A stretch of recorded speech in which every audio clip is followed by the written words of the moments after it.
মৌসুমের শেষে এসে কি আইপিএলে পুরো টাকা পাবেন মুস্তাফিজ?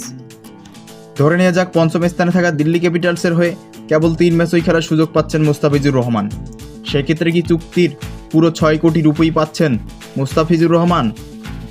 বাংলাদেশের এই পেসার আইপিএলের নিয়ম অনুযায়ী মুস্তাফিজুর রহমানের বেতন ঠিক কেমন বা কত টাকায় তিনি পাবেন? গতকাল অনেকটা আকস্মিকভাবে 2025 আইপিএলে দল পাওয়ার পর মুস্তাফিজকে নিয়ে অনেক প্রশ্ন ঘুরছে অনেকের মনে। ভারত পাকিস্তান সংঘাতের পর নতুন করে আইপিএল শুরুর আগে মুস্তাফিজকে দলে টেনে এক প্রকার চমকই দিয়েছে আইপিএল ফ্র্যাঞ্চাইজি দিল্লি ক্যাপিটালস। 2 বছর পর আবার নিজের পুরাতন ডেরায় ডাক পাচ্ছেন বাংলাদেশের এই পেসার। অস্ট্রেলিয়ান ব্যাটার ফ্রেজার ম্যাকগার্কের বিপরীতে ফিজ ডাক পেয়েছেন মৌসুমের একেবারে শেষে এসে।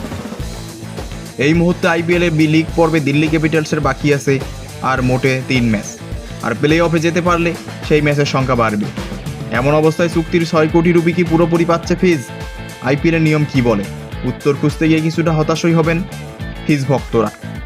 চুক্তি 6 কোটি রুপির জন্য হলেও ফিজকে পুরো অর্থ দেবে না দিল্লি ক্যাপিটালস।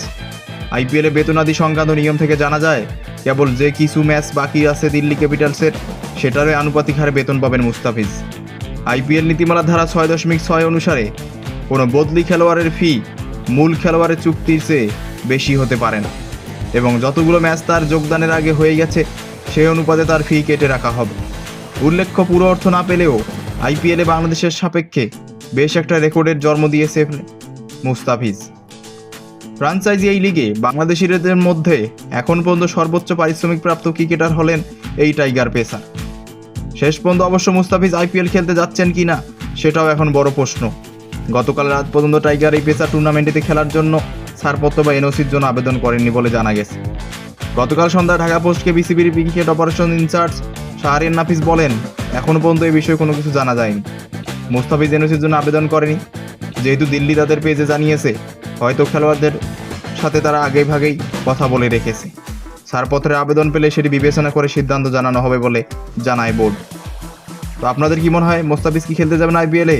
অবশ্যই কমেন্টে জানাবেন, এবং সারা বিশ্বের সব ধরনের খেলাধুলা খবরাখবর পেতে অবশ্যই চ্যানেলটি সাবস্ক্রাইব করে পাশে থাকবেন।